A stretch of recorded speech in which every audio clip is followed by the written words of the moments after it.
ओम शांति। आज है 5 जनवरी, शिव बाबा की साकार मुरली। बाबा कहते हैं, मीठे बच्चे, भक्तों पर जब भीड़ पड़ी है, विपदा आई है, तब बाप आए हैं ज्ञान से गति सदगति करने। प्रश्न है, विक्रमजीत बच्चे कौन बनते हैं? विक्रमजीत बनने वालों की निशानी क्या होगी? बाबा कहते हैं, विक्रमजीत वही बनते हैं जो कर्म, अकर्म और विकर्म की गति को जान श्रेष्ठ कर्म करते हैं। विक्रमजीत बनने वाले कभी भी कर्म कूटते नहीं, उनके कर्म विकर्म नहीं बनते। इस समय बाप डबल सर्विस कौन सी करते हैं? बाप आत्मा और शरीर दोनों को पावन भी बनाते और फिर अपने साथ वापस घर भी ले जाते हैं। चरित्र एक बाप के हैं, मनुष्यों के हो नहीं सकते। गीत है ओम नमो शिवाय। ओम शांति। यह गीत बच्चों ने सुना। जो भी भक्ति मार्ग वाले हैं वह ऐसे गीत गाते हैं, ओम नमः शिवाय।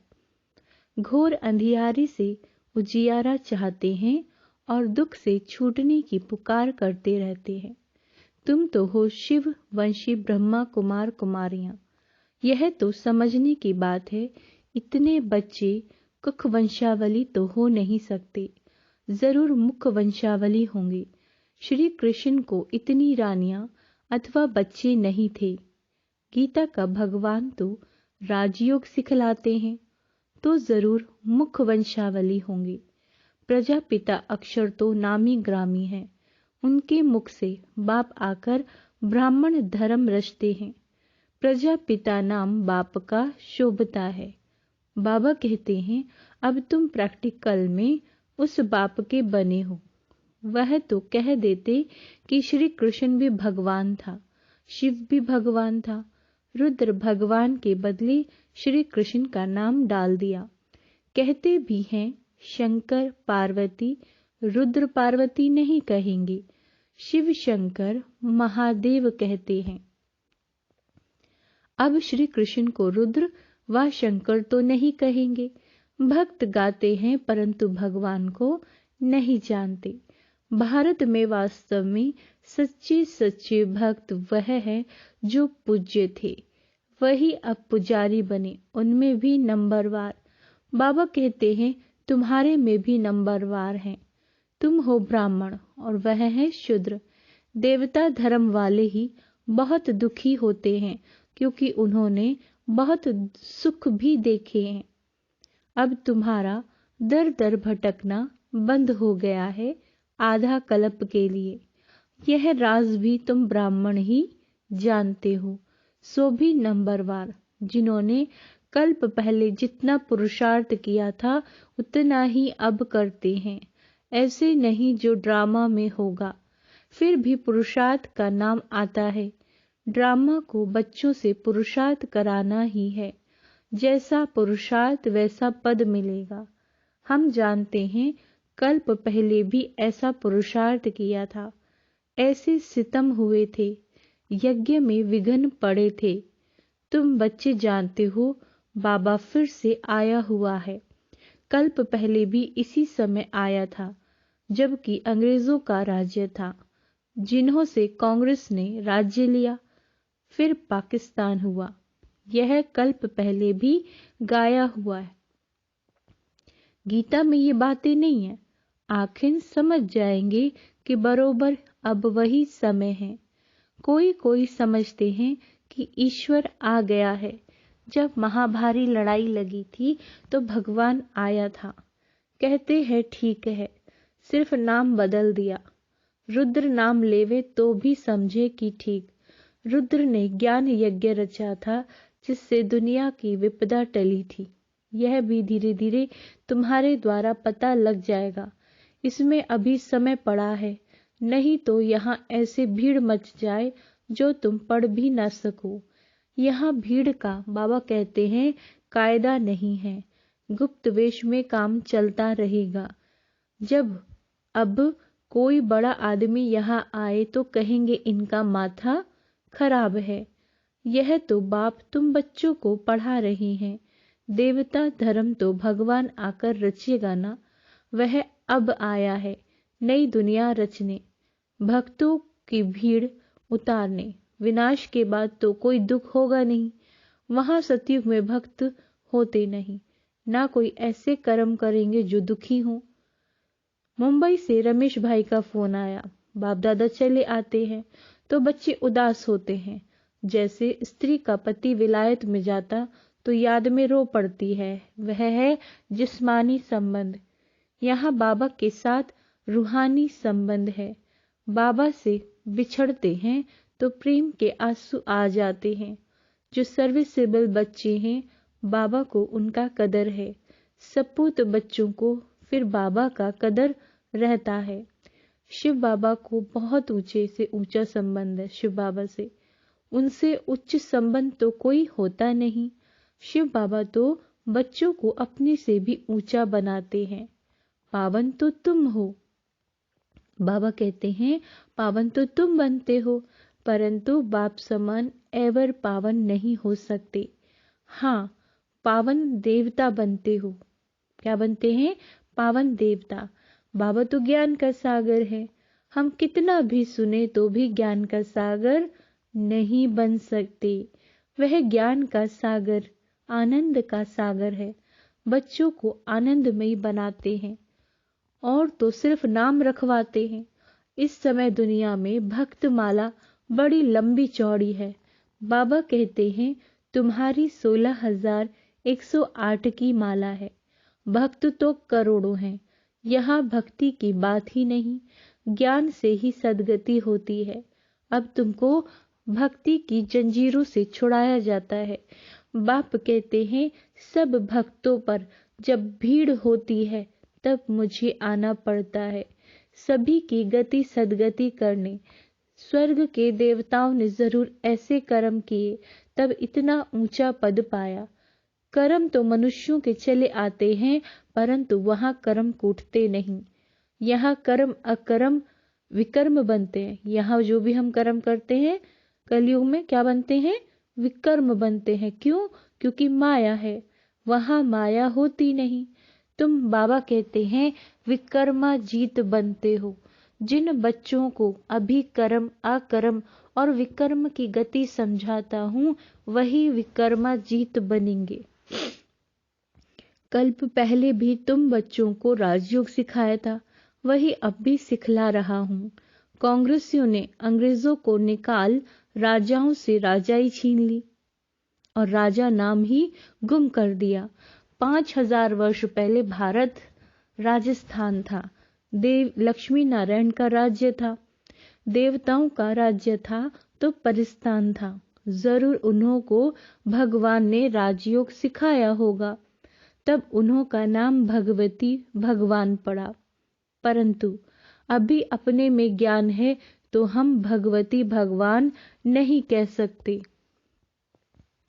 नहीं तो तथा राजा रानी तथा प्रजा भी भगवती भगवान होने चाहिए।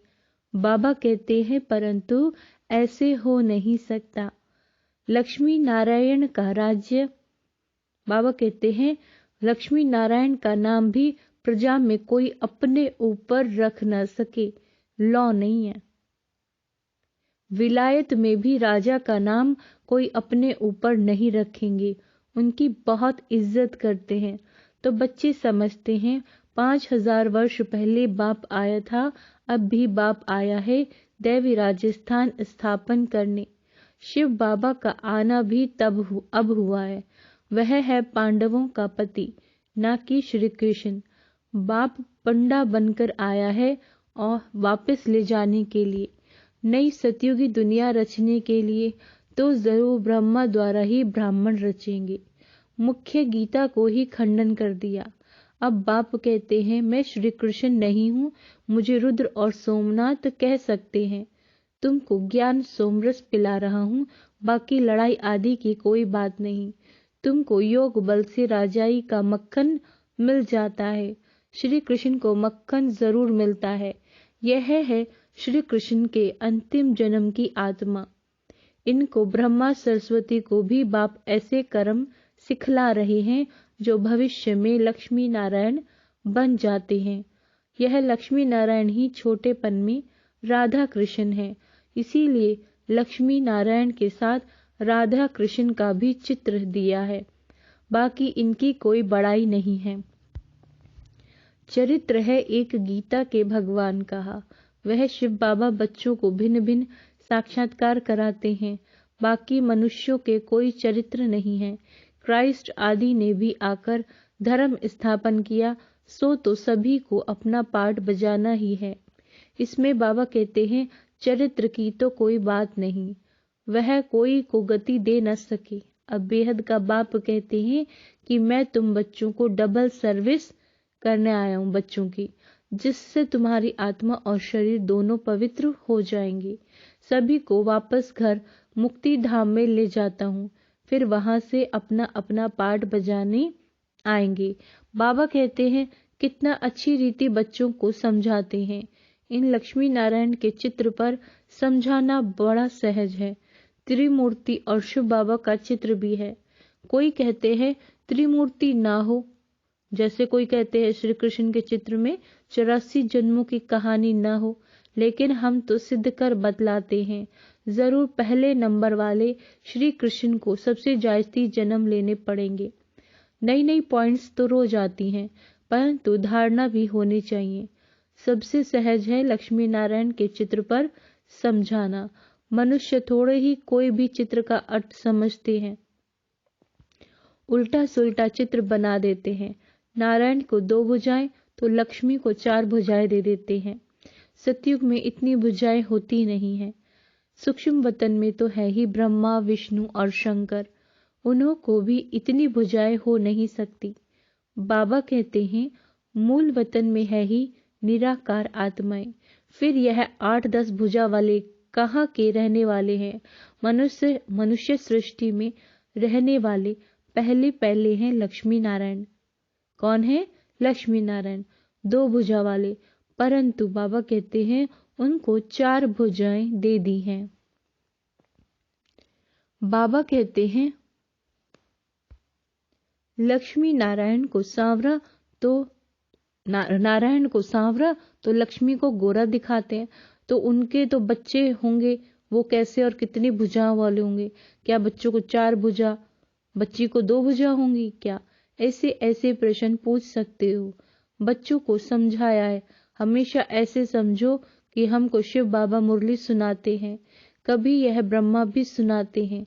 शिव बाबा कहते हैं मैं गाइड बनकर आया हूँ, यह ब्रह्मा मेरा बच्चा बड़ा है। कहते हैं त्रिमूर्ति ब्रह्मा, त्रिमूर्ति शंकर व विष्णु नहीं कहेंगे। महादेव शंकर को कहते हैं, फिर त्रिमूर्ति ब्रह्मा क्यों कहते हैं? इसने प्रजा रची है, तो यह उनकी शिव बाबा की युगल बनते हैं। शंकर और विष्णु को बन्नी नहीं कहेंगे, बनी। बाबा कहते हैं यह बहुत वंडरफुल बातें समझने की हैं। यहाँ सिर्फ बाबा और वर्षे को याद करना है, बस इसमें ही मेहनत है। अभी तुम कितने समझदार बने हो। बेहद के बाप द्वारा तुम बेहद के मालिक बनते हो। यह धरती, यह आसमान सब तुम्हारा हो जाएगा, ब्रह्मांड भी तुम्हारा हो जाएगा। ऑल माइटी अथॉरिटी राज्य होगा, 1 गवर्नमेंट अथॉरिटी राज्य होगा, 1 गवर्नमेंट होगी। जब सूर्यवंशी गवर्नमेंट थी तो चंद्रवंशी नहीं थे, फिर चंद्रवंशी होते हैं तो सूर्यवंशी नहीं होते। बाबा कहते हैं वह पास्ट हो गया, ड्रामा पलट गया। ये बड़ी वंडरफुल बातें हैं। बच्चों को कितना खुशी का पारा चढ़ना चाहिए। बेहद के बाप से हम बेहद का वर्षा जरूर लेंगे। उस पति को कितना याद करते हैं, यह बेहद की बादशाही देने वाला है। ऐसे पतियों के पति को कितना याद करना पड़े, कितनी भारी प्राप्ति होती है। बाबा कहते हैं वहां तुम कोई से कभी भीख नहीं मांगते हो। यह गरीब, वहां पे गरीब होते ही नहीं है। बेहद का बाप भारत को झोली भर देते हैं। लक्ष्मी नारायण के राज्य को बाबा कहते हैं गोल्डन एज कहा जाता है। अब आयरन एज, फर्क देखो कितना है। बाबा कहते हैं मैं बच्चों को राजयोग सिखला रहा हूँ। तुम सो देवी देवता थे, फिर क्षत्रिय वैश्य शूद्र बने, अब फिर हम सो ब्राह्मण बने हो, फिर सो देवता बनेंगे। इस 84 के चक्र को तुम याद करते रहो। चित्रों पर समझाना बहुत सहज है।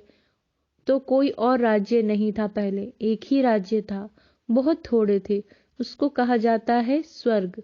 वहां पवित्रता भी थी, सुख शांति भी थी। बाबा कहते हैं पुनर्जन्म लेते लेते नीचे आए हो, 84 जन्म भी इन्होंने लिए। यही तमो प्रधान बन जाते हैं, फिर उन्हों को ही सतो प्रधान होना है। सतो प्रधान कैसे बने? जरूर सिखलाने वाला चाहिए, सिवाय बाप के कोई सिखला न सके।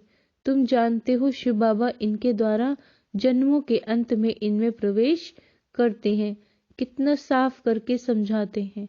अच्छा, मीठे मीठे सिकेला दे बच्चों प्रति माता पिता बाप दादा का याद प्यार और गुड मॉर्निंग। रूहानी बाप के रूहानी बच्चों को नमस्ते। हम रूहानी बच्चों की रूहानी बाप दादा को याद प्यार गुड मॉर्निंग। नमस्ते मीठे बाबा, शुक्रिया बाबा, शुक्रिया। धारणा के लिए मुख्य सार क्या कहते हैं बाबा? एक बाप से ही सर्व रूहानी संबंध रखने हैं, सर्विसेबल बच्चों का कदर रखना है, आप समान बनाने की सेवा करनी है। बेहद बाप द्वारा हमें बेहद विश्व का राज्य भाग्य मिल रहा है। धरती आसमान सब पर हमारा अधिकार होगा। इस नशे और खुशी में रहना है, बाप और वर्षे को याद करना है। वरदान है बालक और मालिकपन के बैलेंस से पुरुषार्थ और सेवा में सदा सफलता मूर्त भव।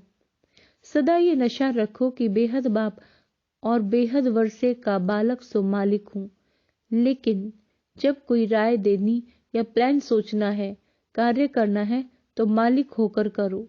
और जब मेजॉरिटी द्वारा या निमित्त बनी हुई आत्माओं द्वारा कोई भी बात फाइनल हो जाती है, तो उस पर समय बालक बन जाओ। किस समय राय बहादुर बनना है, किस समय राय मानने वाला बनना है, यह तरीका सीख लो तो पुरुषार्थ और सेवा दोनों में सफल रहेंगे। स्लोगन है निमित्त और निर्माण चित्त बनने के लिए मन बुद्धि को प्रभु को अर्पण कर दो। अच्छा, ओम शांति।